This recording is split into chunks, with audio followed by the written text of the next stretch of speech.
जय श्री कृष्ण दोस्तों, मैं संदीप बघेल आप सभी का मेरे YouTube channel maths by Sandeep में हार्दिक स्वागत करता हूं। आज हम आपको ज्योमेट्री पर आधारित एक कॉन्सेप्ट बताएंगे। कॉन्सेप्ट आपका समकोण त्रिभुज पर आधारित है। समकोण त्रिभुज होता क्या है? समकोण त्रिभुज की एक कुछ प्रॉपर्टी है। पहली प्रॉपर्टी क्या है कि समकोण त्रिभुज का जो परिकेंद्र होगा, परिकेंद्र जिसको इंग्लिश में बोलते हैं सर्कम सेंटर, वो कहाँ होगा? कर्ण का मध्य बिंदु होता है। जैसे ये एक समकोण त्रिभुज है ए बी सी। कौन सा समकोण त्रिभुज है? A B C. यहाँ पे बी कितना है? 90 डिग्री एंगल है जी। बी 90 डिग्री एंगल है। तो इसका जो जे वाला ए सी है जी, क्या है? इसका कर्ण है। इसको हमने कर्ण मान लिया, इसको हमने लंब मान लिया। ए बी को लंब है जी आपका, और इसको मान लिया आपने क्या जी? आधार है। बी सी आपका क्या है? आधार। तो समकोण त्रिभुज का जो परिकेंद्र होता है, परिकेंद्र मतलब उसके ऐसा मतलब बिंदु जिससे ऐसा पॉइंट कि जिससे अगर हम एक सर्कल खींचा जाए तो वो वृत्त जो त्रिभुज के क्या है शीर्षों से मिलता हुआ जाए। त्रिभुज के जो शीर्ष हैं जैसे ए है, बी है, सी है, इनके शीर्षों को टच करते हुए जाए तो वो क्या कहलाता है? परिकेंद्र। परिकेंद्र मतलब त्रिभुज एक तरीके से परिवृत्त का केंद्र। परिवृत्त मतलब किसी भी त्रिभुज के बाहर खींचा गया जो वृत्त होता है वो होता है परिवृत्त, और किसी त्रिभुज के जो अंदर वृत्त बनाया जाता है उसे बोलते हैं अंतर्वृत्त। तो ये एक समकोण त्रिभुज है, तो इसके बाहर हमने क्या किया? एक वृत्त खींचा। वृत्त जो है वो क्या है? वो उस त्रिभुज के शीर्षों को टच करेगा। जैसे ए को टच कर रहा है, शीर्ष बी को टच कर रहा है, शीर्ष सी को। तो उसका जो केंद्र होगा उस वृत्त का, परिवृत्त का जो केंद्र होगा उसको क्या बोलेंगे? हम परिकेंद्र बोलेंगे, जिसको इंग्लिश में बोलते हैं सर्कम सेंटर। तो समकोण त्रिभुज का जो परिकेंद्र होता है, सर्कम सेंटर जो होता है, उसका जो वो कहाँ होता है? वो कर्ण का क्या होता है? मध्य बिंदु होता है। तो समकोण त्रिभुज का जो कर्ण होगा, जैसे कर्ण आपका क्या है? ए सी है, तो कर्ण का क्या होगा? मध्य बिंदु होगा। मतलब क्या होगा? आपका इधर होगा। ए और ओ सी कैसे हो जाएंगे? आपस में बराबर। तो आपका जो कर्ण कहाँ पर होगा? कर्ण का मध्य बिंदु होता है। परिकेंद्र कहाँ पर होगा? उसका कर्ण का मध्य बिंदु। तो जो यहाँ ओ है वो क्या है? इसका समकोण त्रिभुज का परिकेंद्र। तो ये पहली प्रॉपर्टी हो गई। दूसरी क्या है? समकोण त्रिभुज में कर्ण के मध्य बिंदु की शीर्षों से दूरियां कैसे होती है? बराबर होती है। अब समकोण त्रिभुज में कर्ण का जो मध्य बिंदु हो गया, जिसको हम परिकेंद्र भी बोलेंगे समकोण त्रिभुज का। तो इस समकोण त्रिभुज का जो परिकेंद्र से उसके शीर्षों के बीच की दूरियां कैसी होंगी? शीर्षों के मध्य बिंदु से शीर्षों की दूरियां कैसी होंगी? बराबर होंगी। जैसे ए ओ बराबर होगा, ओ सी बराबर होगा, और ओ बी बराबर होगी। ये तीन जो भुजाएं हैं वो आपस में कैसी होंगी? बराबर होंगी।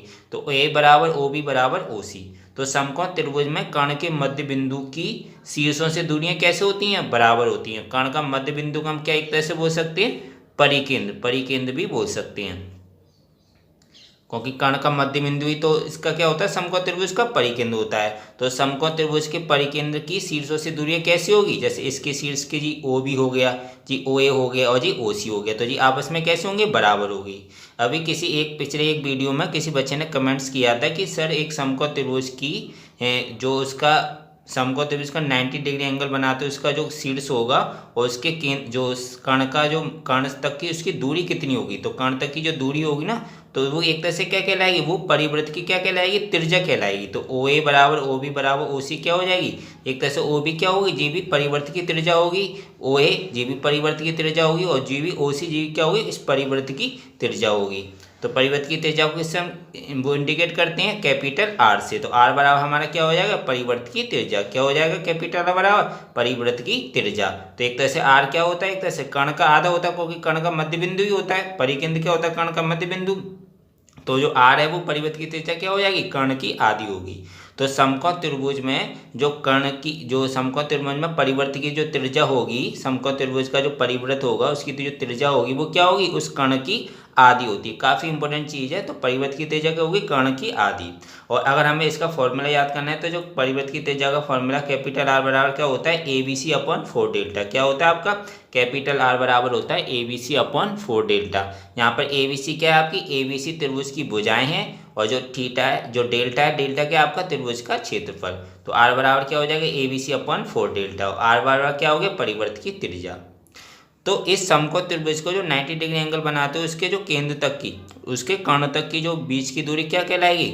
उसकी परिवर्त की त्रिज्या वो क्या होगी? आपकी आर होगी, कैपिटल आर होगी।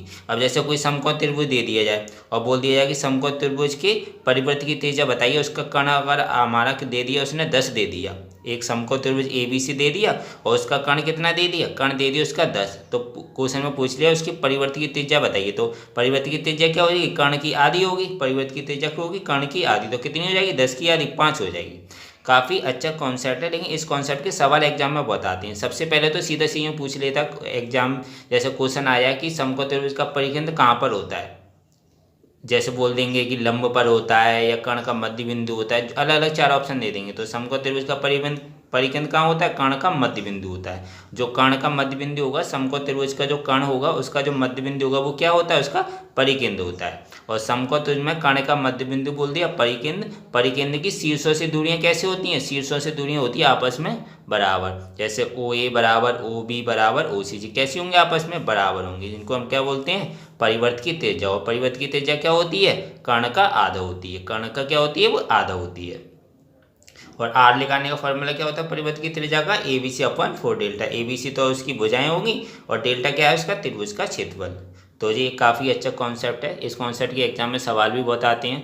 तो दोस्तों आशा करता हूँ आपको ये वीडियो अच्छा लगा होगा। अगर वीडियो अच्छा लगा है तो लाइक करना बिल्कुल मत भूलें, शेयर करें ज़्यादा से ज़्यादा फ्रेंड्स फैमिली मेम्बर्स के साथ। और अभी तक अगर आप चैनल को नहीं सब्सक्राइब किए हो तो चैनल को जरूर सब्सक्राइब करें, बेल आइकन दबा के और नोटिफिकेशन में रखिएगा।